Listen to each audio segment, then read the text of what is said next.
सच्चिदानंद घन भगवान की जय। पिछले एपिसोड में हमने कर्म करने की कला का चित्रण देखा था।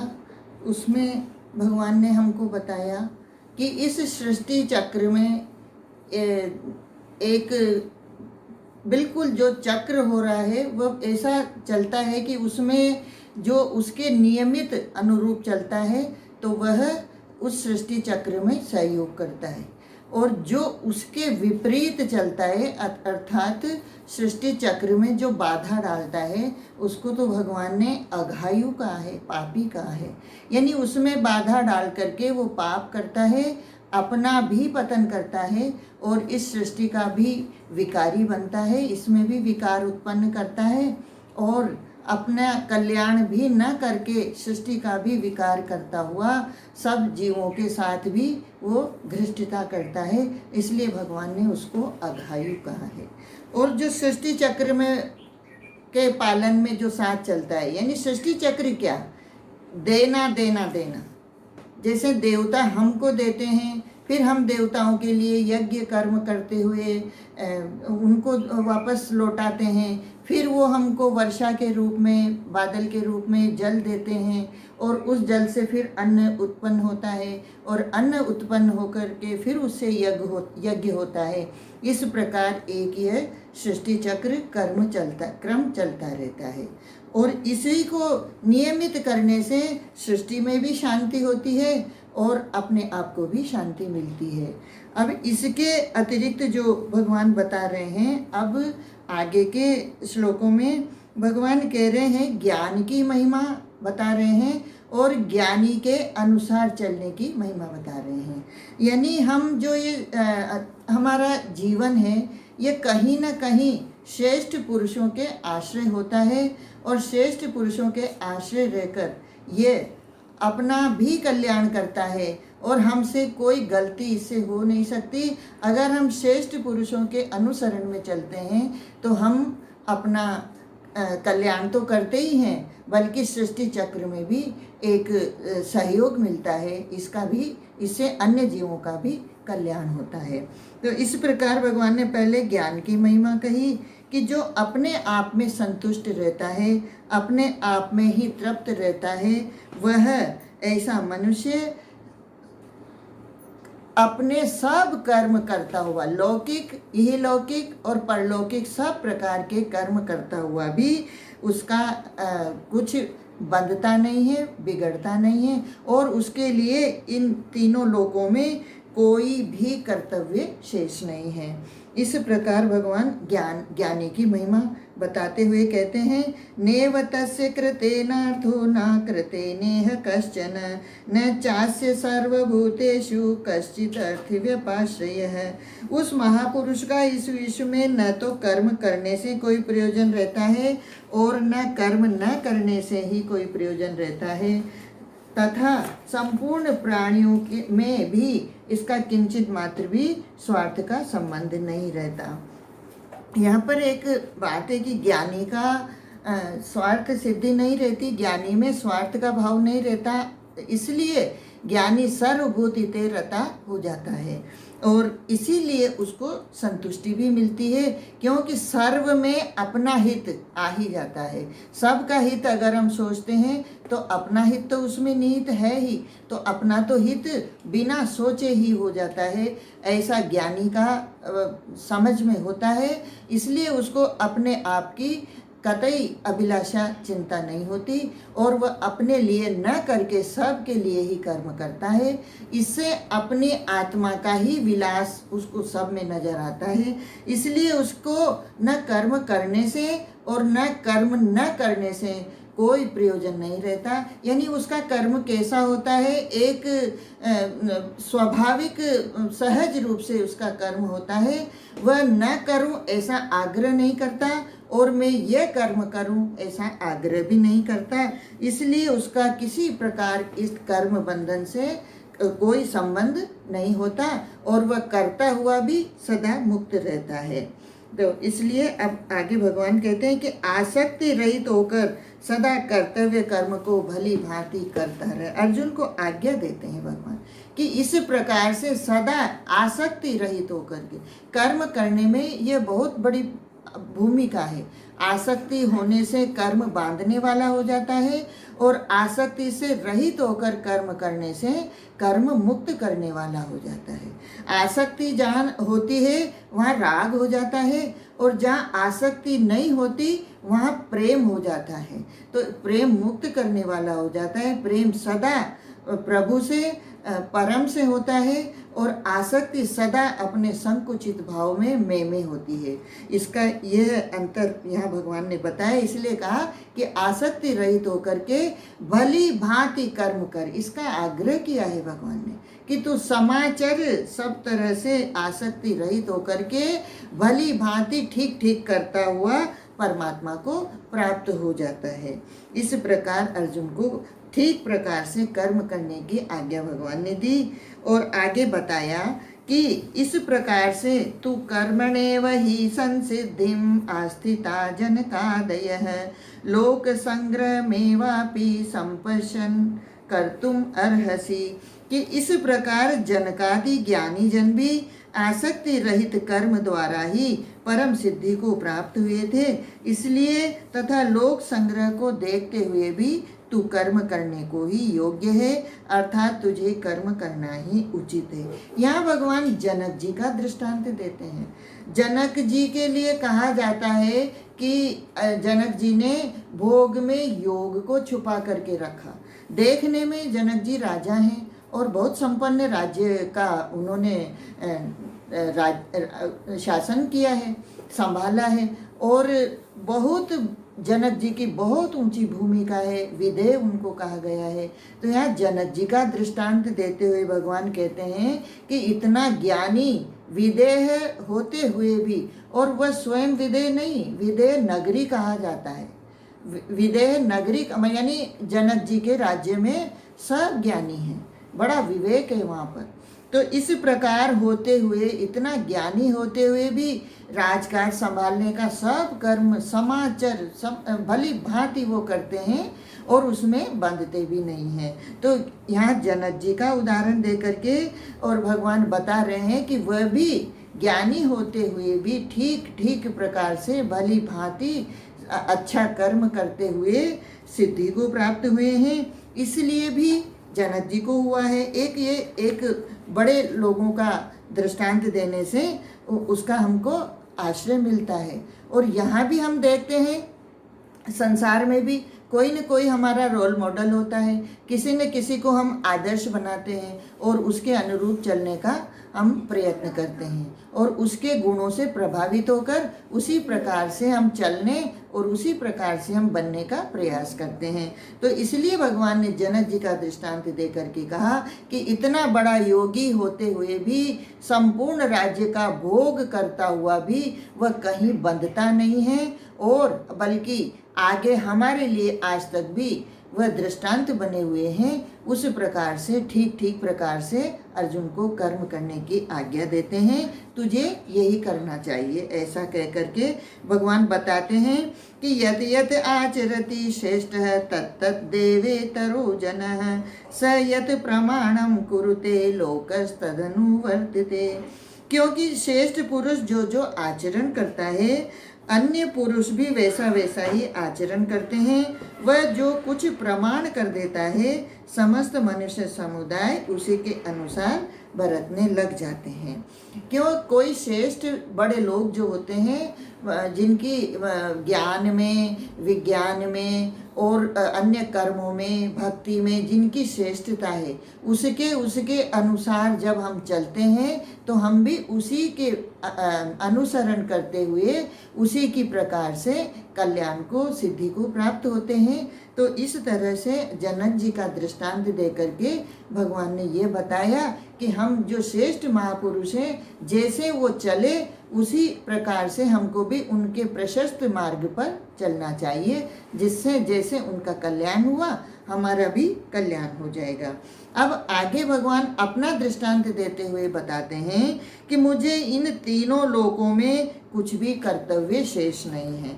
भगवान को मानने वाले, भगवान को पाने वाले, भगवान की जिज्ञासा करने वाले लोगों को भी तीनों लोकों में कुछ भी कर्तव्य कर्म पाना शेष नहीं रहता।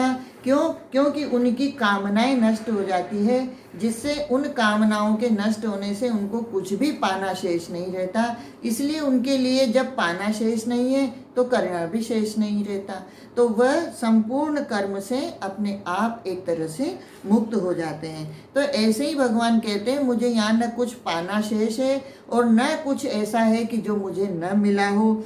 कोई प्राप्त करने योग्य वस्तु मुझे प्राप्त नहीं करनी है और कोई अप्राप्त वस्तु भी मुझे नहीं है। फिर भी मैं सदैव कर्म में तत्पर रहता हूँ। ऐसा बताते हुए भगवान अपना दृष्टांत देकर हमको बहुत बड़ा एक अनुशासन सिखा रहे हैं कि जिस प्रकार से कुछ न चाहते हुए भी मैं कर्म करता हूँ, उसी प्रकार से तुमको भी यानी हमको भी कर्म करना चाहिए। इसी से हमारा कल्याण होगा। यदि ही हम अब भगवान और अपना दृष्टांत देते हुए बताते हैं कि यदि मुझे कुछ भी पाना और करना शेष नहीं है, फिर भी यदि ही अहम न वर्तेयम जातु कर्मणि अतंद्रितः मम वर्तमान वर्तन्ते मनुष्या पार्थ सर्वशः। क्योंकि हे पार्थ, यदि कदाचित मैं सावधान होकर कर्मों में न बरतूं तो बड़ी हानि हो जाए। क्या हानि हो जाए? भगवान अगर कर्मों में न बरते, भगवान कर्म न करे, इसके लिए भगवान से बड़ा श्रेष्ठ उदाहरण और क्या हो सकता है। तो इससे भगवान कहते हैं कि यदि मैं भी कर्तव्य कर्म न करूं तो सब प्रकार से मेरा ही अनुसरण करते हुए जो लोग हैं, सब मेरे ही मार्ग पर, मेरा ही अनुसरण करते हुए मेरे बताए मार्ग पर अगर वो चलते हैं, तो जिस प्रकार से मैं अपना कल्याण, मेरा तो कल्याण हो ही जाएगा, मुझे तो कोई आपत्ति नहीं होगी, लेकिन मेरे पीछे जो चलने वाले लोग हैं वो भ्रष्ट हो जाएंगे और कर्म से भ्रष्ट होने की वजह से उनका पतन हो जाएगा।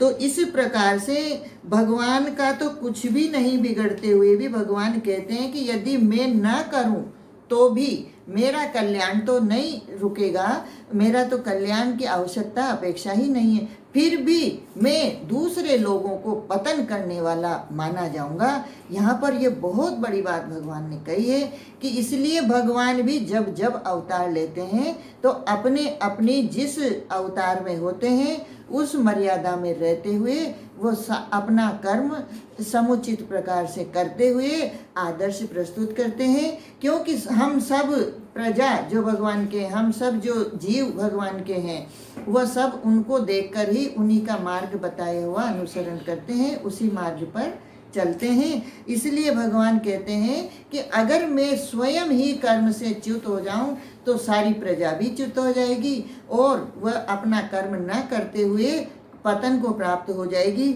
इससे मैं प्रजा को गिराने वाला और वर्ण संकर करने वाला कहलाऊंगा। इसलिए भगवान आगे कहते हैं, सक्तः कर्मणि अविद्वांसो यथा कुर्वन्ति भारत कुर्यात् विद्वांस तथा आसक्तश्चिकीर्षु लोक संग्रहम। इसलिए हे भारत, यहाँ भगवान ने अलग अलग संबोधन दिए हैं। तो पार्थ संबोधन देकर के तो अर्जुन को ये बताया कि तू कुंती माता का पुत्र है, प्रथा का, और जिस प्रकार से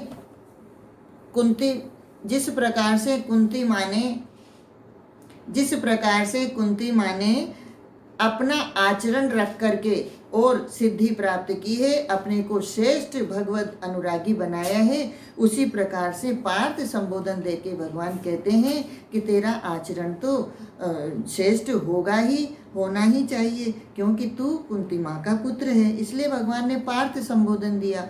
और यहाँ पर भारत संबोधन दे करके भगवान कह रहे हैं कि भारत का मतलब क्या? जो भान में रत है, यानी जो ज्ञान में रत है, वो है भारत। तो इस प्रकार से कि तू तो ज्ञानियों के देश का है, ज्ञानियों की बीच में परिवार में जन्मे रहता हुआ है, इसलिए तुझे भारत संबोधन देकर भगवान कहते हैं कि कर्म में आसक्त हुए अज्ञानी जन जिस प्रकार कर्म करते हैं, आसक्ति रहित विद्वान भी लोक संग्रह करना चाहता हुआ उसी प्रकार कर्म करे। कर्म करने की ये बड़ी सुंदर इस श्लोक में विद्या भगवान ने समझाई है कि किस प्रकार कर्म करें। कि जैसे अज्ञानी लोग अपने लिए कर्म करते हैं, अज्ञानी लोग जिस प्रकार से आसक्ति में रहते हुए कर्म करते हैं, ज्ञानी भी उसी प्रकार से कर्म करे, लेकिन कैसे करे? आसक्ति रहित होकर के। तो आसक्ति रहित होकर के वही कर्म मुक्त करने वाले हो जाते हैं, और आसक्ति से करने पर वही कर्म बांधने वाले हो जाते हैं। ये महत्वपूर्ण बात यहाँ पर भगवान ने कही है। और क्या करें आगे भगवान और इसका करते हैं खुलासा कि न बुद्धि भेदम जनेद अज्ञानाम कर्म संगीनाम जोशयेत सर्व कर्माणि विद्वान युक्त है समाचरण। कि परमात्मा के स्वरूप में अटल स्थित हुए ज्ञानी पुरुष को चाहिए कि वह शास्त्र विहित कर्मों में आसक्ति वाले अज्ञानियों की बुद्धि में भ्रम अर्थात कर्मों में अश्रद्धा उत्पन्न न करे, किंतु स्वयं शास्त्र विहित समस्त कर्म भली भांति करता हुआ उनसे भी वैसे ही करवाए। अगर ज्ञानी पुरुष ये कहे कि ज्ञान ही सब कुछ है, उसके बाद अगर वो भी कर्म से गिर जाएगा, कर्म उसको करने से और न करने से कोई प्रयोजन नहीं है, इसकी उसको भान है, उसको समझ है।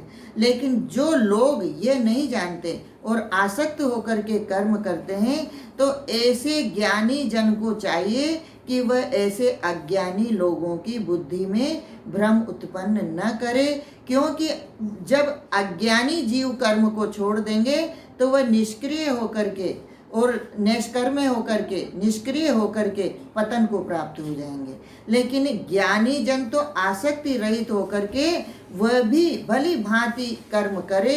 क्यों? क्योंकि उसी को आचरण करते हुए अनुसरण करते हुए अज्ञानी लोग भी कर्म का त्याग न करें, इसकी उसको विशेष सावधानी रखनी चाहिए। ऐसा भगवान कह रहे हैं कि खुद कर्म न छोड़ करके आसक्ति रहित करता हुआ ऐसे ही अन्य जीवों से भी कर्म करवाए। अब यहाँ भगवान कहते हैं, बहुत महत्वपूर्ण भगवान कहने जा रहे हैं कि जो सारे कर्म गुणों के द्वारा होते हैं, उनको किस प्रकार से हम कर्ता अपने करने वाला मान लेते हैं, इसके लिए बहुत ही सुंदर श्लोक है। प्रकृते क्रियमाणानि गुणे कर्माणि सर्वशः अहंकार विमूढ़ात्मा कर्तामिति मन्यते। कि वास्तव में संपूर्ण कर्म सब प्रकार से प्रकृति के गुणों द्वारा किए जाते हैं।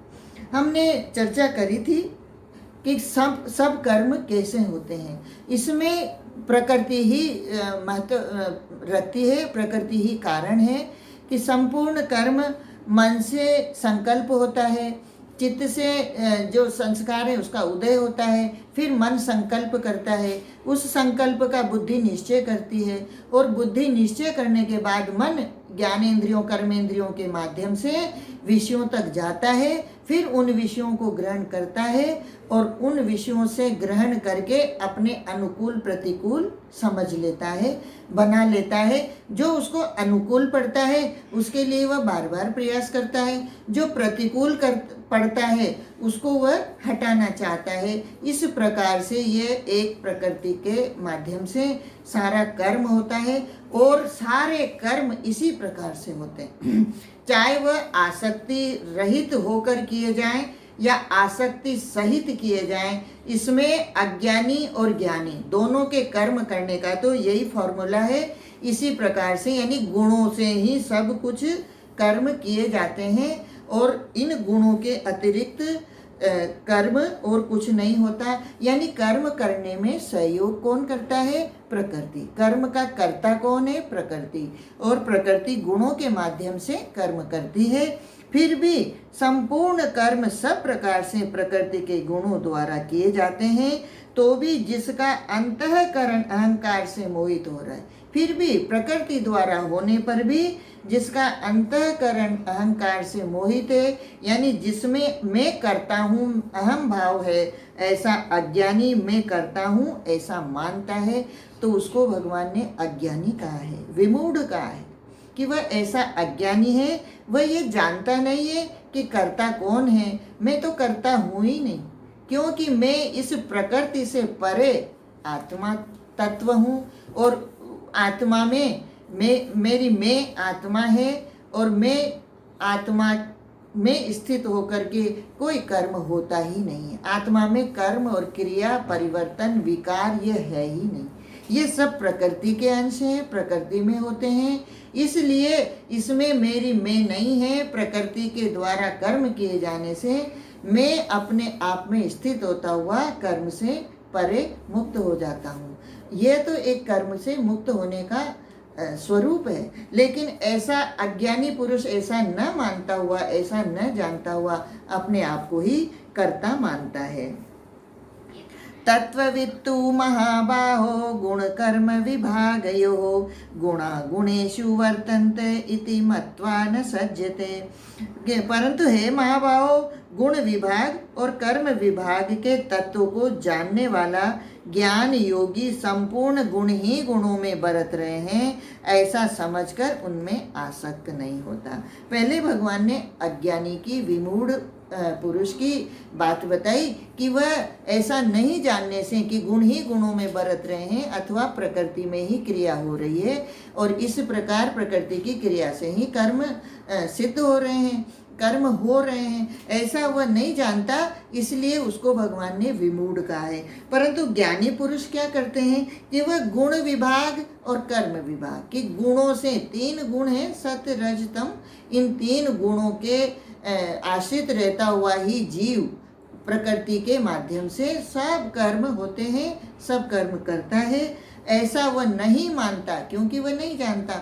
लेकिन जो ज्ञानी जन है वो ऐसा जानते हुए वह गुण विभाग को भी जानते हैं, और कर्म किस प्रकार से हो रहे हैं इन गुणों के माध्यम से वह ऐसा भी जानते हैं। इसलिए इन ऐसा जानने के कारण, ऐसा जानते हुए वह ऐसा मानते हैं कि ये तो गुण ही गुणों में बरत रहे हैं, प्रकृति ही प्रकृति में बरत रही है, ऐसा समझकर वह उनमें आसक्त नहीं होता, वह उनसे बंधता नहीं है। अब इसके लिए आगे भगवान और बताते हैं, प्रकृतेर गुण सम्मूढ़ाः सज्जन्ते गुण कर्मसु तान कृष्ण विदो मंदान कृष्ण वित्त न विचालेत। प्रकृति के गुणों से अत्यंत मोहित हुए मनुष्य गुणों और कर्मों में आसक्त रहते हैं। जो प्रकृति के गुणों से अत्यंत मोहित, यानी जिनको ये विवेक नहीं है कि गुण अलग वस्तु है और मैं अलग वस्तु हूँ, प्रकृति तत्व अलग है और मैं आत्म तत्व अलग है, ऐसे लोगों को भगवान ने यहाँ पर गुणों से मोहित हुए मनुष्य कहा है। और गुणों में और कर्मों में जो सदा लगे रहते हैं, जिस प्रकार से संपूर्ण ज्ञान न होने से हम फल को लेकर, फल की कामना को लेकर के कर्म करते हैं, चाहे सत्कर्म करें चाहे दुष्कर्म करें। तो जब हम इन गुणों के माध्यम से कि सत्कर्म करने से ये फल मिलेगा, इससे ये फल मिलेगा और हमको अच्छे भोग मिलेंगे, इस प्रकार की आसक्ति रखता हुआ जो कर्म करता है वह भी बंधता है। और जो दुष्कर्म करता है, इन गुणों का ध्यान न रखते हुए भी, जिसकी बुद्धि इनमें मोहित होकर के विवेक दब जाता है, उनका विवेक जागृति नहीं रहता, और उस विवेक के जागृत न रहने से वह अपने स्वभाववश इन गुणों के वशीभूत हुए कर्म करते रहते हैं और उन कर्मों में बंधते रहते हैं। तो उनके लिए भगवान कह रहे हैं कि ऐसे पुरुष जो गुणों में और कर्मों में आसक्त रहते हैं, ऐसे पूर्णतया न समझने वाले मंद बुद्धि अज्ञानियों को पूर्णतया जानने वाला ज्ञानी विचलित न करे, यानी उनको हटाए नहीं, विचलित न करे, मतलब उनको अपने कर्म में ही चलने दे। तो भगवान कह रहे हैं क्योंकि कोई स्वर्ग की कामना से कर्म कर रहा है तो उसमें त्याग तो बहुत है, लेकिन उसका फल जो मिलेगा स्वर्ग, वह तो विनाशी है, अविनाशी नहीं है। तो इतना त्याग करके और इतना कर्म करता हुआ भी उसको विनाशी फल की प्राप्ति होगी। लेकिन ऐसा होते हुए, ऐसा जानते हुए भी भगवान कह रहे हैं कि उन मंद बुद्धि लोगों को, जो ज्ञानी जन हैं, वह किसी भी प्रकार से उनको विचलित न करे।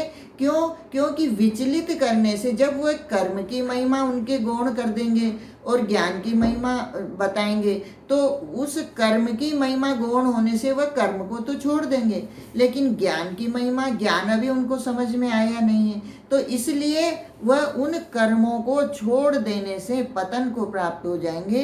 यानी उन्होंने आगे को भी पकड़ा नहीं और पीछे का जो कर रहे थे वह भी छोड़ दिया, तो इस प्रकार से उनका और पतन हो जाएगा। इसलिए भगवान ने कहा है कि ज्ञानी जन अज्ञानियों को किसी प्रकार से विचलित न करे।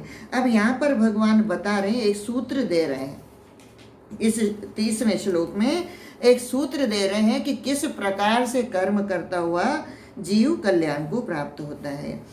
मयि सर्वाणि कर्माणि सन्न्यस्य अध्यात्म चेतसा निराशीर निर्ममो भूत्वा युध्यस्व विगत ज्वरः। कि इसलिए हे अर्जुन, तू मुझ अंतर्यामी परमात्मा में लगे हुए चित्त द्वारा संपूर्ण कर्मों को मुझ में अर्पण करके आशा रहित, ममता रहित और संताप रहित होकर युद्ध कर। यहाँ अर्जुन के सामने युद्ध का ही प्रसंग है। युद्ध के मैदान में ही भगवान गीता जी सुना रहे हैं, इसलिए भगवान ने गीता जी में जहाँ भी कर्म की बात आई है वहाँ पर युद्ध का ही संज्ञा दी है। यानी युद्ध कर्म की संज्ञा यहाँ पर है कि जो भगवान बता रहे हैं कि मुझ अंतर्यामी परमात्मा में लगे हुए चित्त द्वारा कैसे कर्म करे जीव, यह करने की विधा, तरीका यहाँ पर भगवान सिखा रहे हैं हमको। बहुत ध्यान देने वाली बात है और बहुत ही सुंदर इस श्लोक में एक सूत्र भगवान ने दिया है कि इस प्रकार से कर्म करके कैसे परमात्मा में सदा चित्त लगा रहे। भगवान ने ये मद चित्ता मदगत प्राणा, ये भक्ति योग में कहते हुए आगे आएगा। ये भगवान ने बहुत इसकी महिमा गाई है। तो इस प्रकार से भगवान में चित्त को लगा करके और संपूर्ण कर्मों को मुझ में अर्पण करके ममता रहित, ममता रहित का मतलब है कि मेरा नहीं है, और अहमता रहित का मतलब है कि मैं नहीं है। तो ममता रहित और अहमता रहित होकर के और संताप रहित होकर के किसी भी प्रकार से अपने आप को किसी भी प्रकार से विकारी न माने और भगवान के अर्पण कर देने के बाद, भगवान में चित्त लगा देने के बाद संतुष्ट रहता हुआ इस प्रकार से कर्म करे। तो इससे भगवान कहते हैं, सूत्र दिया है भगवान ने। अब भगवान कहते हैं कि जो मनुष्य दोष दृष्टि से रहित होकर श्रद्धा युक्त होकर मेरे इस मत का सदा अनुसरण करते हैं, वे भी संपूर्ण कर्मों से छूट जाते हैं। ये एक तरीका बताया भगवान ने, और आगे इसको प्रमाण भी दे रहे हैं कि इस प्रकार से कर्म करने, किस प्रकार से भगवान में चित्त वाला हो, भगवान में जिसका मन बुद्धि समर्पित है, चित्त भगवान में लगा हुआ है, और जो अहमता ममता और संताप से रहित होकर के जो कर्म करता है वह उसको बांधते नहीं है। यह सूत्र भगवान ने दिया है। और भगवान यहाँ पर उसको स्पष्ट कर रहे हैं कि जो दोष दृष्टि, यानी इस मत में दोष न रखे। दोष दृष्टि से रहित होने का मतलब है कि जो भगवान ने ये मत दिया है कि इस प्रकार से कर्म करने वाला बंधता नहीं है, तो इस मत में दोष दृष्टि न रखे, अपितु श्रद्धा युक्त श्रद्धा रखे और इस प्रकार से इस मत का सदा अनुसरण जो करता है वह संपूर्ण कर्मों से मुक्त हो जाता है। अब इसके विपरीत भगवान कहते हैं कि जो इस प्रकार से श्रद्धा नहीं करके और अश्रद्धा करता है तो वह उसका पतन हो जाता है। कि जो मनुष्य मुझ में दोषारोपण कर, जो भगवान में ही दोष देखते हैं, जो अपने आप को ही मैं करके कर्ता मानते हैं, वह भगवान के इस ज्ञान को सुनना और समझना नहीं चाहते, अपितु इसमें दोष दर्शन करते हैं कि ये तो भगवान ने अपने स्वार्थ के लिए कह दिया। तो इस प्रकार से भगवान कहते हैं कि जो श्रद्धा और दोष रहित होकर के करेगा उसका तो कल्याण होगा, कर्मों से मुक्ति होगी। लेकिन जो इसमें दोषारोपण करते हुए मेरे इस मत के अनुसार नहीं चलते, उन मूर्खों को तो संपूर्ण ज्ञानों में मोहित और नष्ट हुआ ही जानो। भगवान ने उनके लिए तो कहा है कि उन मूर्खों का तो कहीं भी कोई कल्याण नहीं है, उनका तो पतन होगा ही होगा, वह तो नष्ट होंगे ही होंगे।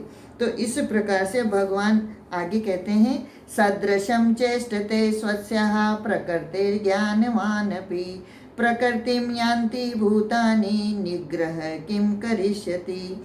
कि सभी प्राणी प्रकृति को प्राप्त होते हैं, अर्थात अपने स्वभाव के परवश हुए कर्म करते हैं। ज्ञानवान भी अपनी प्रकृति के अनुसार चेष्टा करता है, फिर इसमें किसी का हट क्या करेगा। भगवान ने कहा प्रकृति का गुण कर्म विभाग बताया, गुण विभाग कर्म विभाग जो भगवान ने समझाया, उसमें प्रकृति ही इसमें विभाग है। कर्म में प्रकृति के विभाग में ही सारे कर्म होते हैं और सभी प्राणी प्रकृति को प्राप्त होते हैं, क्योंकि सब प्रकृति से ही तो हमारा चल रहा है।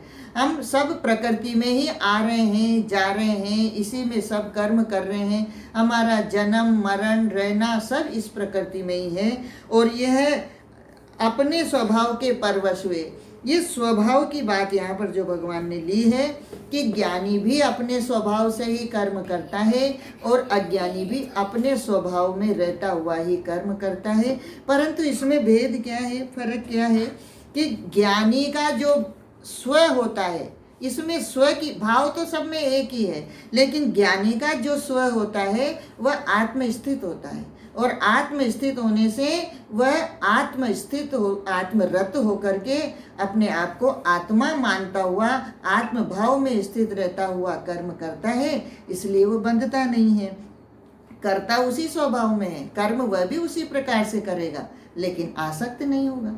और अज्ञानी जिस प्रकार जो जिसकी स्व देह में है, तो ऐसे अज्ञानी मनुष्य अपनी देह को ही मैं मानते हुए अपनी देह में ही उनका भाव रहता है, उससे वह ऊपर ही नहीं उठ पाते। तो देह में ही जो भाव रखते हैं, यानी उनका स्वभाव देह हो गया, और उस देह में रहते हुए ही जब वह कर्म करते हैं, अपने आप को देह मानते हुए ही वो कर्म करते हैं, तो वह बंध जाते हैं। तो इस प्रकार से कि जब सब प्रकृति के ही वश में रहते हुए, प्रकृति में ही रहते हुए और प्रकृति में ही करते हुए सब अपने अपने कर्म करते हैं, तो फिर इसमें किसी का हट क्या करेगा। यानी यहाँ पर हट की जिद की तो कोई आग्रह ही नहीं है, इसमें किसी प्रकार से हमारा कोई आग्रह चल ही नहीं सकता।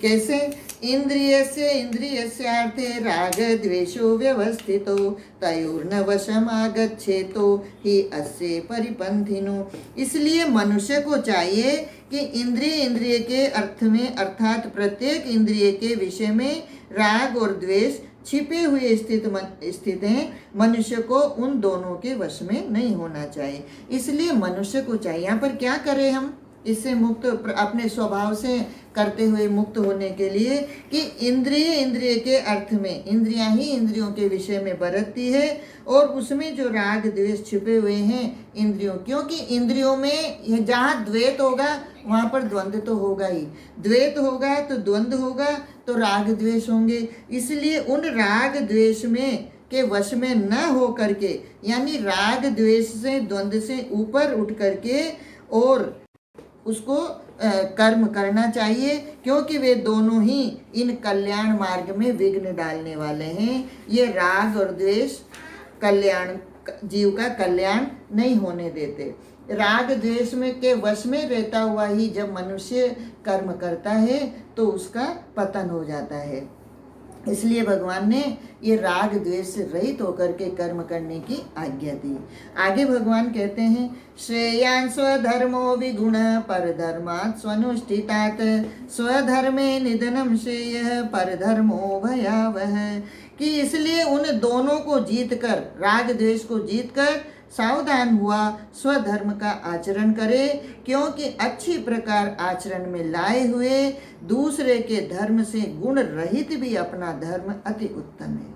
यहाँ बहुत सुंदर, बहुत अच्छा आश्वासन हमको भगवान ने दिया है कि हम जिस भी धर्म में हैं, जिस भी वर्ण में हैं, हमारा जो भी धर्म है, जो भी हमको जिस जाति में, वर्ण में, आश्रम में हम रह रहे हैं, हम चल रहे हैं, हमको जिस धर्म में हमारा जन्म हुआ है उसी धर्म को पालन करता हुआ, समाचार सटीक ठीक प्रकार से पालन करता हुआ उसका सदा उसका पालन करे और उसमें उसका कल्याण निश्चित है।